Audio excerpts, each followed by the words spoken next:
ياسين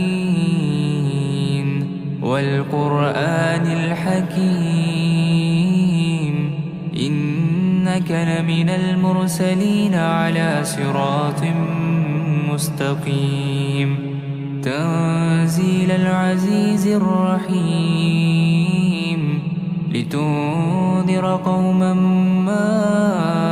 أنذر آباؤهم فهم غافلون لقد حق القول على أكثرهم فهم لا يؤمنون إنا جعلنا في أعناقهم أغلالا فهي إلى الأذقان فهم مقمحون وجعلنا من بين أيديهم سدا ومن خلفهم سدا فأغشيناهم فهم لا يبصرون